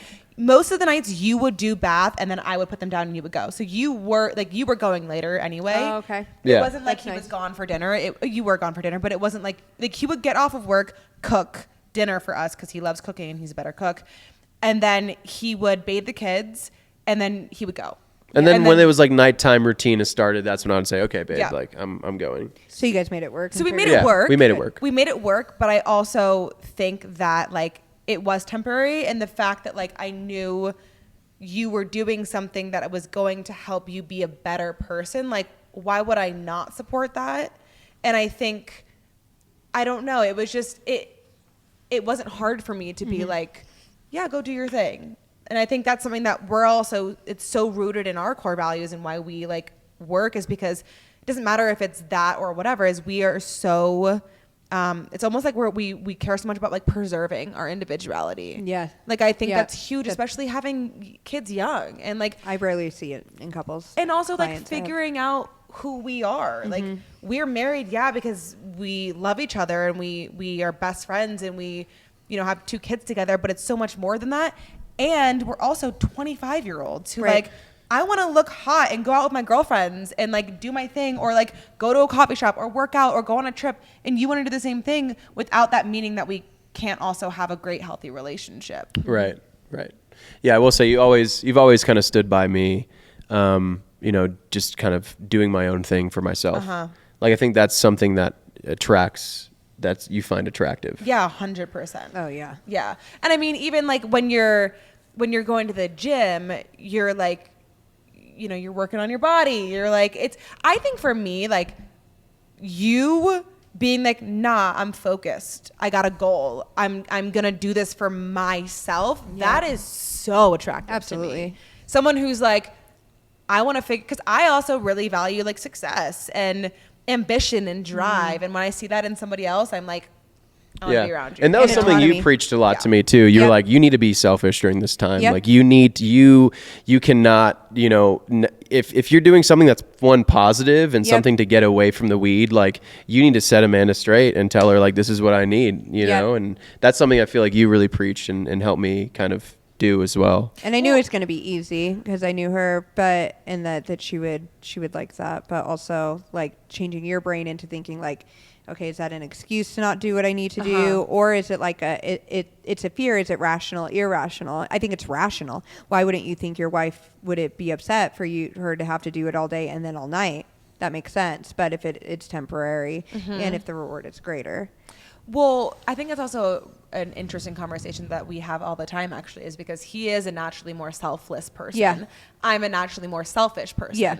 And I think about myself first in most situations. Yep. And you are thinking In about all situations. and you're thinking about every single other person, even the stranger or the homeless Right. person sitting on the bench, before you think about yourself. Right. And I think that's a very valid fear. Is Yep. like, my wife is already thinking about herself. Like, can I do this? But I think you also, again, it's sexy. Like you were like, no, I'm putting my foot down. Like I'm doing this for myself. And that's sexy, you know? And I mean, like, working with you guys has been the biggest honor because, one, like, did the work we did, it's really intimate. Like, it's like, definitely there's things in doing the process that we went through that you're telling me things that you might not have told anyone ever, right? And then for you to turn around and be like, I want you to do this with my husband was like the biggest compliment to me and my work. I was like, wow, like you trust me. And so then it was really nice when I would be able to tell him like, okay, this is what I think you need to do. You'd even trust me through him. When at the end of the day, I was like, if she really has a problem, tell her to call me. I don't know. We'll talk about it. But like, I knew she wouldn't. No, I did. Because also like, it's none of my business. Yes. And I think that's the biggest thing that people fucking like don't understand is like, oh, that's why I don't like couples therapy. Yeah. Because it's like, why are you sitting there together working on your problems when it's so clearly a you problem, and like work that shit out, keep it between your therapist, like whatever. But like what you two work on and what's said there, as long as it's making you a better human and it's for your growth, it's none of my fucking business. And like, I don't need to know. And of course, every time you come back, I'm like, so how'd it go? And I'm like, it went well. But it at the same time, like you don't owe me anything. Right. You know? And I think that that's so important if you're somebody who's trying to like support your partner is don't ask too many fucking questions. Don't push them in their journey. Don't rush them along it. Cause I mean, I probably did that. Like, don't make them as you schedule his first appointment. Yeah, literally, she's like, don't push him. You're seeing Candice tonight. A little kick in the ass. But No, you totally did. You're like, hey, by the way, I scheduled you your first session with Candice. I was like, all right. Because you knew I needed it and wanted it, you know. But here's the thing. Once you were in her hands, I knew I was like, okay, I'm hands off. Like, I don't need to do anything because I trusted you. But even the biggest thing, actually, I don't know if you saw it on TikTok, but I've been doing these like how to spice things up like series. And one of the things I mentioned was don't mother your husband or your partner. And it was, I like mentioned, I was like, my coach said like taught me this, and it was one of the biggest things. And one of those like went viral. It was, but that's the thing too, is like, it's not my responsibility to tell you what to do as your wife, like, or mother you and like nag you. It's not sexy. It creates resentment on your end, and it makes me look at you not in a way where I want to like, for sure, you know. And that was a huge thing for me, and I still like have to tell myself that all the time. Oh yeah, I mean, I go out this past Saturday night, and she's like, "Make sure you don't go into a car with someone who's been drinking. There's ice on the road." I'm like, "Listen, mother." There's a difference between mother. Okay, no, there's a difference between. Here's the thing, because I know what I'm doing and I know what I'm not. There's a difference between mothering you and then being a concerned wife. And like, you were going out to a Halloween party. It was the first snow of the year. I mean, I was just a little worried about the Uber. Like, I was trusting you, but I was just a little nervous with the Uber. I'm just giving you shit, baby. I love you. Okay. I want to be on here every week. I know. Weekly therapy with Candice. Yeah, she's like, why I hate couples therapy. Okay, going back. I think couples therapy is good. I didn't know. I didn't know you had that opinion on couples therapy. No, but autonomy is one of your core values. Mine. Yeah. Like autonomy. Yeah. I just think there's also weird dynamics. I've also had just like personal experiences with family members with couples therapy that turns me off from it. And I just think there's dynamics where it's like you get in a situation where like you don't feel safe to say something around your partner. And it's like, what is that? Honesty at the end of the day. You're not going to get anywhere without honesty. So if like you're not feeling safe to be candid around your partner, it's not going to work. And I think that happens in a lot of situations. Anyway, okay, this one is interesting. What do you do when it's deeply ingrained in your family? It's like casual, but it's unhealthy. Like it's not acknowledged that it's an addiction. Like, what are your thoughts? Well, I haven't had that personally. Like, my family was like, hey, we're alcoholics and drug addicts from when I was little, so stay away from drugs. But what I see it in a lot of my clients, like family dynamics, is you have to choose yourself. There's that selfish piece again. So, yes, if you go, I'm not drinking, the first thing the people who already subconsciously think they have a problem will be like, oh, so you think you're better than us? Yeah. You think, so do you think we're an alcoholic or whatever? And like really getting over that quickly and just being like, hey, I'm doing this for me. I actually have no opinion. But that's the thing. You have to not have an opinion. Yeah. Like we've talked about that in work. Lucas and I in our work together of like, you don't get to then assign alcoholism or addiction to other people. Right. That's also none of your business. Yeah. Your mom's life, your brother's life, your whoever, like all make up any family member, like their choices are actually none of your business. I don't get to decide if, so when I get a client and they're like, I don't think I have a problem with alcohol. I don't care either way. Like, what is it you're trying to change? How can I help you change and add recovery in the area you want to change? Yeah. So doing that with your family too, because the first thing people are going to do is think that you're judging them. And I think that leads into another question, like, what of your friends? What was the one question? Yeah. How do you have a hard conversation with your friends who you didn't think would have a problem with you not drinking, but do? Their problem is their self. Yeah, it's projecting. They're absolutely projecting. And if someone has a problem with you not drinking or doing drugs, that is completely a them problem. And then so you would need to like maybe take inventory if like that friendship is serving you at this time. And it doesn't mean forever, but maybe for a while you take a step back and just be like, hey, I'm going to get 6 months under my belt before I entertain this. And if people don't want to be, because we are mirrors for each other, right? And I think Lucas has had great success, and like then his friends, they see the good in it and they want to reflect that. Yeah, I'm lucky in that sense. Yeah, but some people are going to be like, oh, you think you're better than me now? And like, and that makes me so sad for that person to think that their life is set up in a way that if somebody else is having success in some kind of recovery, that the first thing they think is one about themselves. Yep. And maybe it's a good opportunity to have an intimate conversation with your friend and ask your friend if they think they may have a problem, and maybe invite them on your sober journey. Would go over well. Maybe. No. I mean, it could. I mean, yeah. If it was the right. If you had the rapport. It's almost like, hey, why do you feel that way? Yeah. Why if you could poke at that and be like, why are you salty that I want to be sober? Or just let them know that you don't judge them. Like I've had to say that a lot. Like, hey, I don't judge you. I just reconnected with my brother and recently, and I had to explain to him like, I don't care what recovery looks like for you. Like, hey, are you doing better? Yeah. Like, are you doing better? If a friend's like, hey, I'm not on pills anymore, but I have to be on Suboxone. Like, okay, I love that for you. Is your life better? Yeah. Then I'm here. I'm happy for you. This is an interesting one because I don't think it's like the obvious question, but it's probably a really, like, I'm interested to hear what you say. How did it affect your mental health to get sober, but also your relationship to your body? So for my mental health, I had to like quickly get into the self-work because I had so much shame. I had so much shame that I like succumbed to addiction. And so I had to start doing, I had a sponsor that said, if you want self-esteem, do esteemable acts. So I was constantly doing things to build self-esteem, and plot twist, helping other people is pretty much like the solution there. And doing things that built that self-esteem and for myself. As far as my body goes, I would say the one thing that came up mostly more than like physical stuff is like my relationship to sex and my body. So I like to be naked online, as you guys might be able to see. And part of that is because when I was on drugs, I don't know if you guys would believe this, I only shopped at like the Loft. I would have never had these nails. I had no tattoos. I remember you telling me this. I like wanted to look like a perfect mom. And you know what? I still got called a hoe. I was still a single mom, teen mom, whatever. And so when I got sober, I started reclaiming my body. And what that looked like is me expressing it any way that I want to, online or in person, and without a care of what other people think. I mean, that was a big thing in my marriage. That was an issue as well. I remember being super surprising to me because I look at you, you're tatted from head to toe. You have a neck tat, it's like hardcore, but it's awesome. And I was like, how long have you had these tats? You're like, oh, ever since I got sober. And I'm like thinking, you got these, when you're doing drugs, so on and so forth. But no, it's like you found the confidence in yourself after, getting sober. And I think that's amazing. And it's not even as confident as much as like, hey, people are going to judge you either way, so you might as well do whatever the fuck it's you want. Self-expression. Yeah. And cancer taught me that too. Like, hey,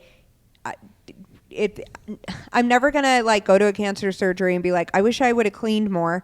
I wish my house would have been more clean. I wish I would have worked more, right? I go into cancer surgery thinking I'm going to die, and I'm like, I wish I would have lived more freely. I wish I would have saw more shit. I wish I would have had more intimate conversation. I wish I would have told the truth to my friend that was going through a hard time.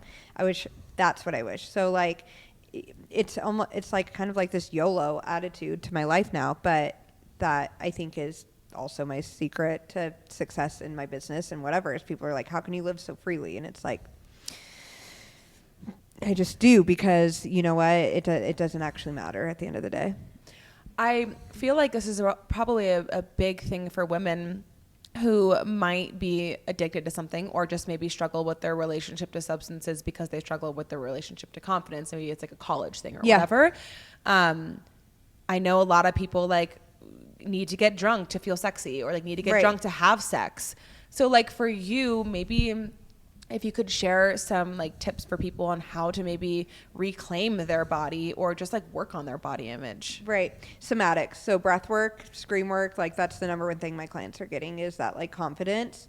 I have a lot of clients who've dealt with sexual assault. So like stepping back into like having sex and intimacy and relationships and just like the somatics of being able to tap in your body and to release that stuff is going to be like a surefire way. And then also opening up dialogue with people and talking about these things. Like I'm kind of like, the way I approach things sometimes will like shock people, you know, because I like sit out front of a room and I was like, yeah, I was raped by my stepdad at 14, and people are like, and or they're like, oh, that makes me uncomfortable. I'm like, yeah, imagine how I felt at 14. Yeah. Like, if I'm gonna be uncomfortable, we all should just be uncomfortable. Let's go. Right. And like talking about it and connecting with other people. You know, I had a sponsor that dared me to, she was like, I would talk about it in women's meetings, but I would never talk about it if I was romantically interested in someone because I thought they wouldn't be interested in me. So when I met my ex-husband on our first date, we were 2 hours in, and she was like, you know, I dare you to bring it up in your relationship. She did not mean the first date. So I was like, so fun fact about me is I was raped in my childhood home. And he was like, okay. I mean, and we ended up getting married, so it's fine. But talking about it, being honest, like owning my own story has helped a lot, that too. And like with as far as like being sexy without drinking, it's like just forcing myself. Just like forcing myself. Like I always tell clients, like take a pole class. It's like exposure therapy. Yeah. You know, take some pictures, even if they're just for yourself.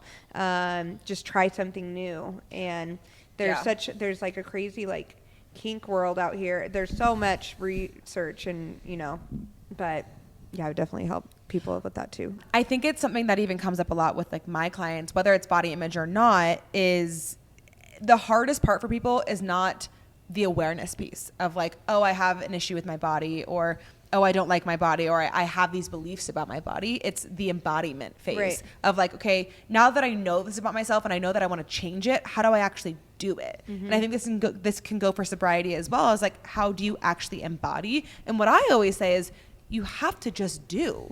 Like you have to do it, because that's the only way you're going to show your brain new evidence against that belief. And so for you, I mean, I'm sure breath work like gets you into that embodiment, but like maybe other ways that you, like you were saying, pole dancing, maybe other ways people can embody that. So let me think. Pole dancing, going out, like just buying the short skirt, like whatever it is that you want to do. Like if you're my client, I'd be like, what is it? Like, you don't wear a bra, I don't wear a bra. That's a profound thing in some people's lives. In ours, it's not. It just is what it is. So just maybe like, can you be braless around your house? Can you go to the grocery store? Whatever it is that they want to embody. Like I always like tell my clients, find me 5 people that embody what you're trying to do, and like show me their Instagrams or whatever, and we can look at it and like how can we implement that into your life and like make it tangible and like feel safe in you doing that. I love that. Wrapping up, do you have any final questions? I thought we covered a lot of really productive, awesome things. I want to know maybe like your last thing that you would say to somebody who is feeling like they're addicted to something. They don't have that choice that we were talking about. What do you want to say to people? Just like maybe some like big takeaway that they could run with. You're not alone, and there is no single one right way. So if you don't have the access to resources that I had at the time to go to rehab or to get a coach, you know, there are resources that are more cost effective or different things like that, and like finding whatever that path looks like to you. You get to decide what recovery looks like, and don't let anybody else decide what it looks like, and find people that are going to support you on that journey no matter what it looks like. Love that. There's not one recipe to sobriety. There's a lot. Where can people find you? What do you want to plug in right now? What's coming up for you? How can people hire? Up for me? How can people hire you, work with you, find you? let the people know. So my Instagram is Screamwork, SCREAMWERK. And also screamwork.co is my website. I do have some spots open right now for either recovery coaching or business coaching. We have Scream Church every single Sunday. You can find me on Instagram to find out more information about that. And I am also always hosting sober events. Thanks so much, Candice. Thank you for having me. I love you both so much. Love We you. love you. Perfect. You didn't say your line. We are 86th. This episode is 86th. Don't know, no, don't know, no, don't know, no, don't know, no.